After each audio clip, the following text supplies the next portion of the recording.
कल सुबह मैं तो नहीं जोड़ा था, पर मैं जरूर देख रहा था, सुना था मैंने, और वो लेवल्स जो मेंशन हुए थे इंट्राडे चार्ट स्क्रीन्स पर रखिएगा, उसमें वीरू ने कहा था स्पेसिफिकली कि आपको आज 22,251 310 के जोन्स पे अगर आ रहा है निफ्टी तो वो शॉर्ट्स के जोन होंगे, और उन शॉर्ट्स को कवर करिएगा 22,060 से 21,971 के जोन्स पे लीजिए। वो इन्हीं जोन्स पे आके भारतीय बाजार घूमे थे, तो वो शॉर्ट्स ने बढ़िया कमा के दिया वीरू, पर वो डेंजर जोन था, उसी के इर्द गिर्द क्लोज हुए, ऐसा कोई बहुत दूर जाके क्लोज नहीं हुए थे, और आज गैप डाउन के साथ शुरुआत होने के इंडिकेशंस, हम वो इंपॉर्टेंट थ्रेशोल्ड्स को शायद ब्रीच कर रहे हो। ऐसे में किस तरह के डेटा पॉइंट्स हैं, किस तरह की पोजिशनिंग है, निफ्टी पे आज अपना अप्रोच क्या रहेगा? जय आशीष, देखिए 3 डायग्राम्स दिखाऊंगा आपको। हाँ। 2 हैं यूएस के, एक इंडिया का। हाँ। पहले यूएस की मार्केट की बात की ना आपने, समहाउ यूएस के मार्केट अभी तक कोलैप्स नहीं कर रहे थे, लेकिन कल जो नैस्डैक में हुआ और डाउ में हुआ, जरा प्लीज डाउ के चार्ट रखिएगा।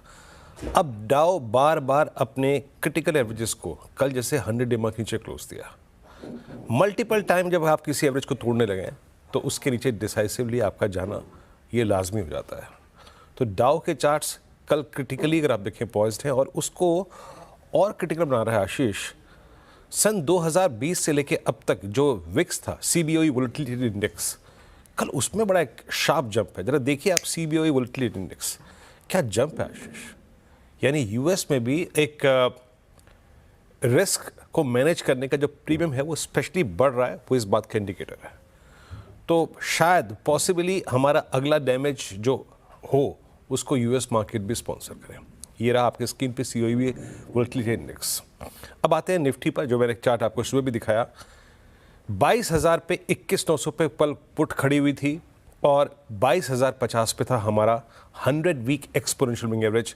यही एक कारण था कि कल मैंने कहा कि आप 22,000 की ट्रैजेक्टरी के आसपास एक बार अपने शॉर्ट को कवर कर लीजिए, और पुल बैक मिले तो ये आशीष जुलाई 2025 के बाद आप तक आपने इस एवरेज को नहीं तोड़ा है, और इस एवरेज का टूटना, इसका वायलेशन हमारे लिए पेनफुल होगा। But the most critical point will be 22,000 and 21,990-980।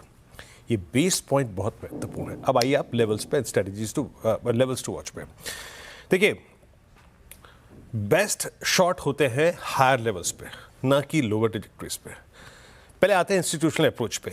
Institutional approach में एफआईएस की गजब सेलिंग थी, 4,788 करोड़ रुपए की, 8,791 करोड़ रुपए का डीएस का कैश बाय था। इंडेक्स पे एफआईएस ने कल कुछ काम काज नहीं किया, ज़्यादातर 146 करोड़ रुपए की बाइंग थी, और करीब 2700 कॉन्ट्रैक्ट लॉन्ग, 1900 कॉन्ट्रैक्ट शॉर्ट थे। स्टॉक फ्यूचर्स में बाइंग थी 2493 करोड़ रुपए की। कल पुट शॉर्ट भी आई उनकी तरफ से, करीब 40,000 कॉन्ट्रैक्ट, यानी 22,000 के आसपास थोड़ी बहुत पुट राइटिंग विजिबल थी। अब लेके आइए जरा आप उनके कॉन्ट्रैक्ट्स। नेट शॉर्ट कॉन्ट्रैक्ट आशीष उनके थे अप्रॉक्सीमेटली 1,87,000 कॉन्ट्रैक्ट, यानी इन्होंने कोई शॉर्ट ना कवर किया, कोई सब्सटेंशियल चेंज यहाँ नहीं था। कल की जो बात कही गई थी कि भाई आपको शॉर्ट करना है 22,250 पे, 300 पे, उसका बड़ा कारण ये था कि अभी एट द मनी कॉल्स पे राइटर नहीं है। अभी 22,000 पे कॉल राइटर नहीं आए हैं, अभी 22,100 पे नहीं आए हैं। कॉल राइटर्स चुपचाप अभी भी खड़े हैं 22,300 और 400 की ट्रैजेक्टरी पे। So the best shorting trajectory is still 22,250 जो कल की थी।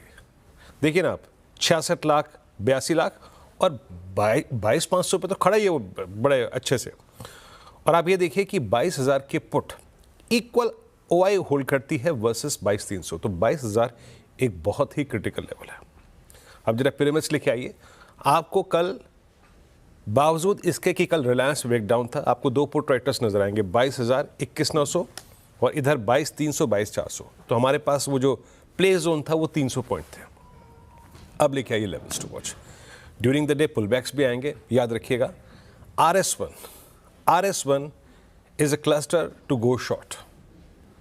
शॉर्ट करने का एक जोन होता है, और ये जोन क्या है? RS1 कंसिडरिंग कॉल राइटर्स 22,248, 309, यानी मोटा मोटी आप देख लीजिए तो कि 22,240 से लेकर 280 के बीच में। अब लेके आइए, और याद रखिएगा अगर हम 309 किसी भी सर्कमस्टेंसेस में, चाहे वो आज हो कल हो, टिकेंगे तो एक शॉर्ट कवरिंग स्विंग भी आएगा। कहाँ तक? 517 तक। क्या था वो वहाँ पे? बड़ा कॉल राइटर, जहाँ पे करीब 1.25 करोड़ का आउटस्टैंडिंग हुआ था। अब आइए आप नीचे। कल HDFC बैंक की सेलिंग, कल रिलायंस का ब्रेकडाउन, कल रिलायंस का 200 वीक एक्सपोनेंशियल मूविंग एवरेज के नीचे स्लिप करना। आशीष याद रखिएगा, ये जो लेवल है ना 21,972, इसमें आपकी 3 चीज़ समाहित हैं। कल का लो, itself 22,000 का put writer, and a cluster which is considered as 100 week exponential moving average.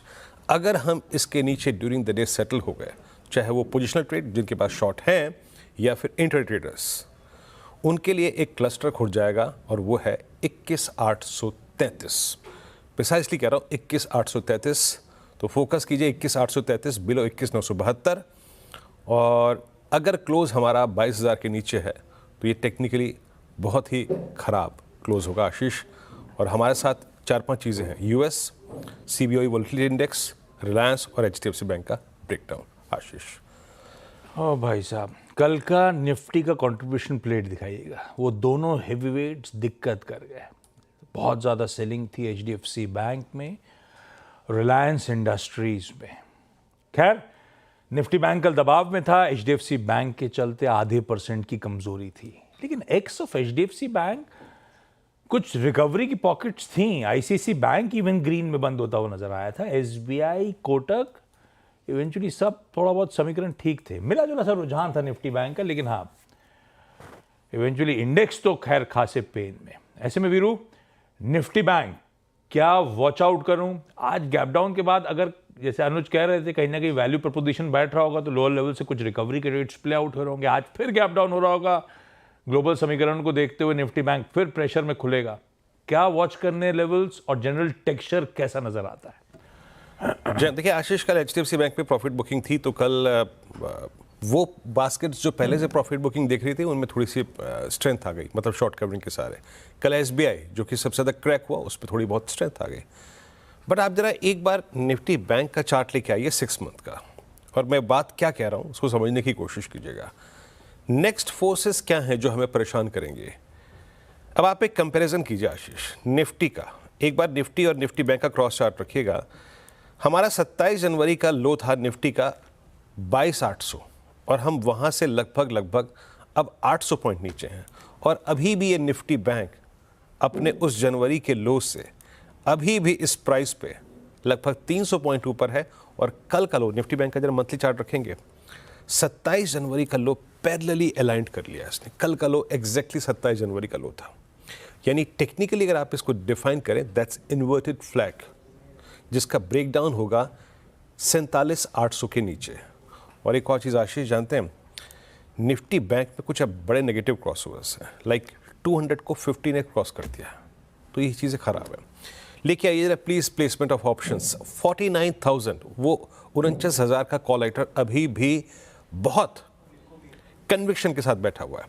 अच्छा, 48,000 के पुट राइटर का कन्विक्शन क्या है? वो जो चीज़ मैंने एक्सप्लेन की ना अभी, 27 जनवरी का लो, वो है 48,000 के पुट राइटर का कन्विक्शन। लेवल्स लिखे आइए अब स्क्रीन पे, याद रखिएगा। RS1, a trajectory closer to RS1, still a best zone to go short, not exactly post gap down.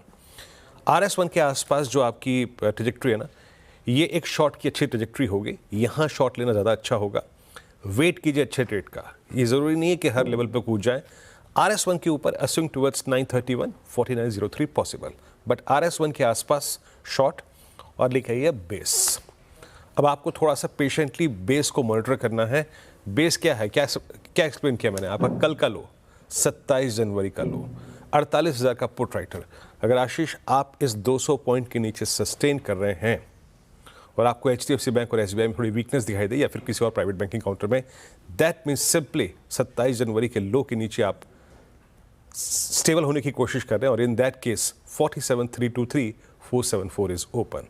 आशीष लीजिए भाई साहब, ये है निफ्टी बैंक का आज का अपना अप्रोच। देखते हैं जिस तरह का प्रेशर गिफ्ट निफ्टी दिखा रहा है। खैर, वो ग्लोब का इसी तरह का समीकरण बैठ भी रहे हैं, तो उस कैप डाउन के बाद किस तरह से बिहेव करते हैं भारतीय बाजार।